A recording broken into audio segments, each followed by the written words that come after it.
The moment Marcus Wellington III turned around to watch his bride walk down the aisle, his world stopped, and it wasn't because of the woman in white approaching him. Standing at the altar of St. Patrick's Cathedral in Manhattan, surrounded by 500 of New York's elite, Marcus felt his carefully constructed life begin to crumble. His eyes had swept across the sea of familiar faces. Board members, political figures, society wives dripping in diamonds, when they landed on someone who shouldn't have been there, someone who had every right to hate him, someone he thought he'd lost forever. In the very last row, wearing a simple navy dress and clutching a worn leather purse, sat Dorothy Chun, his former housekeeper's daughter. The girl who had once been his closest friend, his confidant, his first love. The girl whose dreams he had crushed 25 years ago when he chose his family's approval over his heart. Marcus's breathing became shallow, his perfectly tailored tuxedo suddenly feeling like a straitjacket. The cathedral's ornate ceiling seemed to press down on him, and the scent of hundreds of white roses made him dizzy. This was supposed to be the happiest day of his life, the culmination of everything his family had worked toward for generations. Instead, it felt like his execution. Have you ever felt the weight of every decision you've made come crashing down on you in a single moment? Have you ever realized that the life you built was nothing more than an elaborate prison of your own making?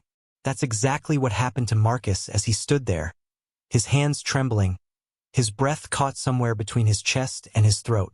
Dorothy looked older, of course, but her eyes still held that gentle wisdom that had once been his anchor. Those same eyes that had looked at him with such trust when they were 18, planning a future together that his father had deemed impossible. Those same eyes that had filled with tears when Marcus told her their relationship had been nothing more than a teenage mistake, that he was destined for bigger things, better things, things that didn't include the daughter of their Chinese housekeeper. The organ music swelled, signaling Victoria's approach. Victoria Ashworth, the pharmaceutical heiress his mother had handpicked, the woman who checked every box on his family's list of requirements for a Wellington bride. Beautiful, connected, wealthy in her own right, and most importantly, acceptable to the social circle that had defined his family for generations. But as Victoria glided down the aisle in her $15,000 gown, all Marcus could think about was a summer evening 25 years ago when he and Dorothy had sat on the dock behind his family's estate, watching the sunset paint the sky in brilliant oranges and pinks. She had just gotten her acceptance letter to nursing school, and he had promised her that nothing would keep them apart. He had been so young, so naive, so full of dreams that seemed possible when he looked into her believing eyes. "I'll marry you after I graduate from business school," he had whispered, slipping his class ring onto her finger.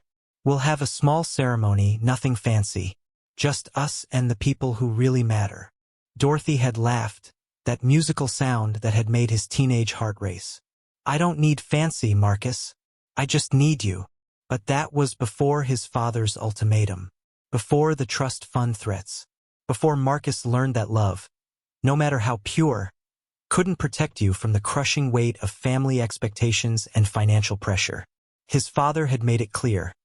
Continue seeing the help's daughter and lose everything, including his place in the family business, his inheritance, and his identity as a Wellington.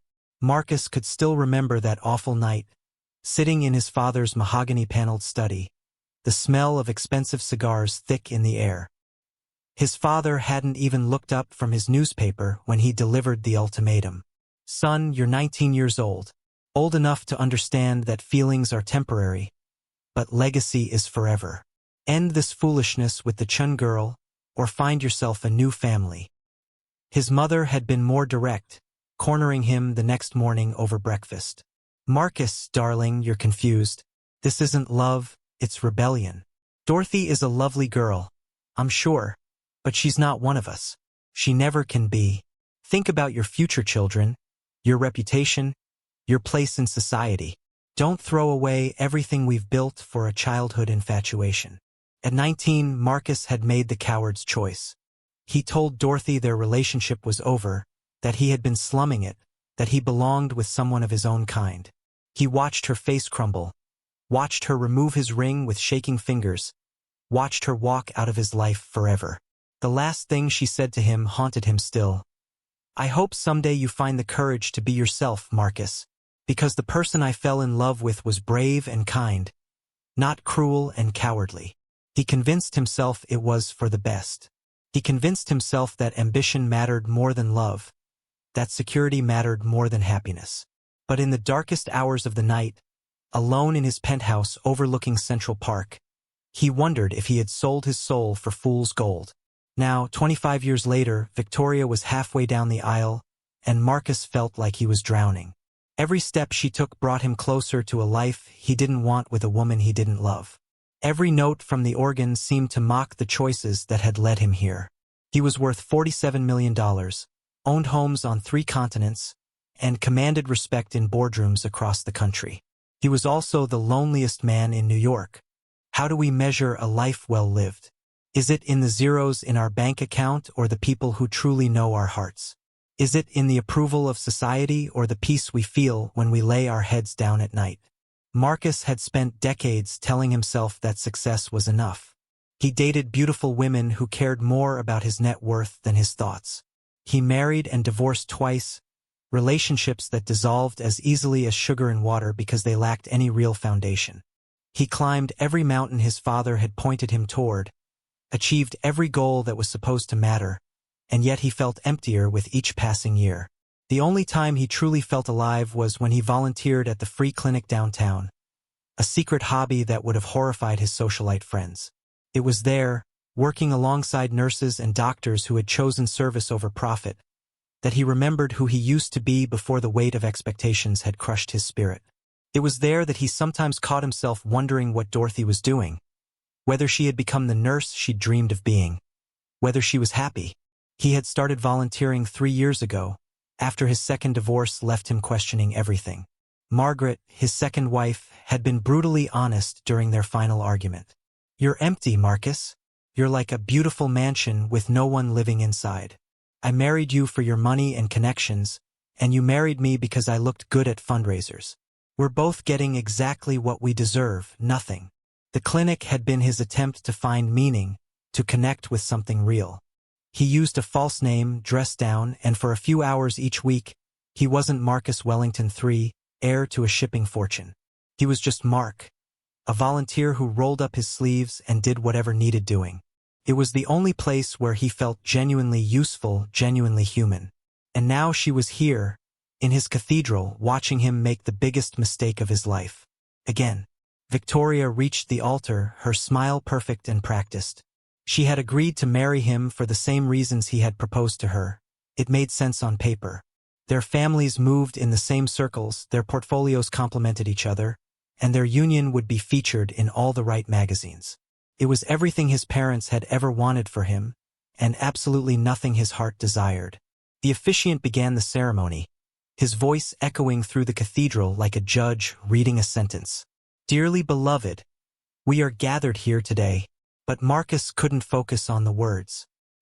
His eyes kept drifting back to Dorothy, sitting alone in that last row, her hands folded in her lap, her expression unreadable.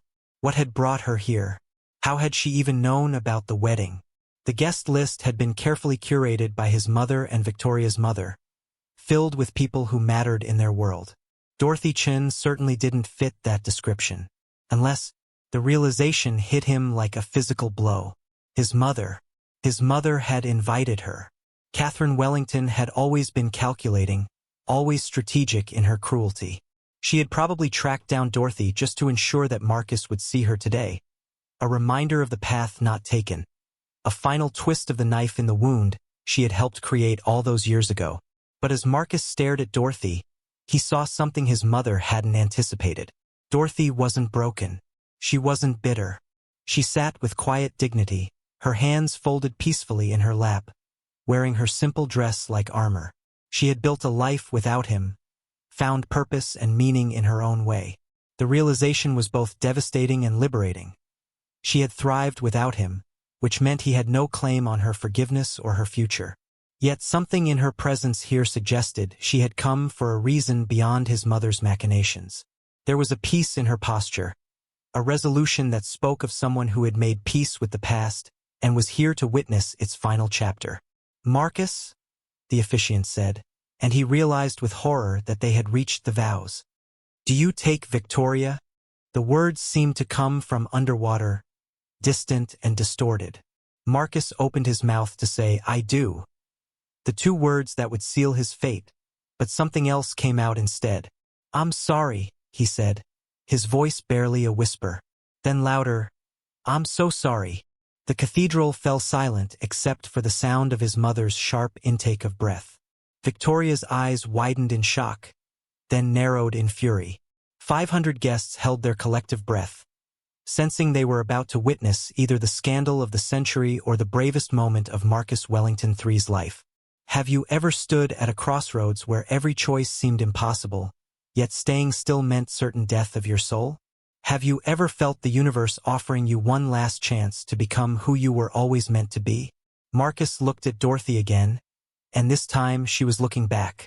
There was no anger in her eyes, no judgment, just a quiet sadness that broke his heart all over again.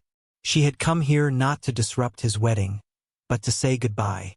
To watch him choose his gilded cage one final time and then close the door on whatever small part of her heart still carried his name. In that moment, Marcus understood what his mother had failed to grasp. Dorothy hadn't come to be hurt again or to witness his triumph. She had come to release him, to let go of whatever piece of her heart still hoped he might find his way back to himself. She was here as an act of love, not revenge, the final gift of a woman who had loved him unconditionally and was now preparing to love him enough to let him go forever. The understanding hit him like a thunderbolt. This wasn't about Dorothy disrupting his wedding. This was about Dorothy setting them both free. But Marcus was tired of cages. Tired of living a life that looked perfect from the outside while rotting from within. Tired of being the man his father had molded him to be instead of the man he was born to be. "I can't do this," he said, stepping back from Victoria. The microphone caught his words, broadcasting them to every corner of the cathedral. "I'm sorry, Victoria. You deserve someone who can love you the way you deserve to be loved. And I'm not that man." The chaos that erupted was immediate and spectacular. Victoria's father stood up, red-faced and shouting about contracts and reputation. His mother was hissing something about family disgrace. Guests were pulling out their phones, already composing social media posts about the wedding of the century that wasn't. But Marcus was already moving, pushing through the crowd, his expensive shoes clicking on the marble floor as he made his way to the back of the cathedral. To Dorothy, to the only person in that room who had ever seen his true face. She stood up as he approached, her purse clutched against her chest like a shield. Up close, he could see the lines around her eyes, the threads of silver in her black hair, the small scar on her chin from when she'd fallen off her bike when they were 15 and he had carried her all the way to the emergency room. "Hello, Marcus," she said quietly, her voice carrying the same gentleness he remembered. "Dorothy." Her name felt like coming home after a lifetime of being lost. What are you doing here?" She smiled, and it was sad and beautiful and absolutely devastating. "Your mother invited me. She thought I should see how well you'd done for yourself." Of course. His mother's final cruelty, ensuring that Dorothy would witness his triumph over the foolish dreams of his youth. But Catherine Wellington had miscalculated. Instead of proving that he had moved beyond his past, Dorothy's presence had reminded him of who he used to be when he still believed in love over logic. "I became a nurse," Dorothy said, as if reading his thoughts. "I worked in pediatric oncology for 15 years. Now I run a free clinic in Chinatown." The free clinic in Chinatown. The one where he had been volunteering for the past 3 years, carefully scheduling his shifts to avoid anyone who might recognize him. The one where he had felt more useful and alive than in any boardroom meeting. "Room 237, he said, and watched her eyes widen. "Tuesday afternoons. You're the D. Chun who leaves notes about supply shortages. And you're the anonymous donor who's been keeping us afloat," she whispered. "Marcus, I had no idea."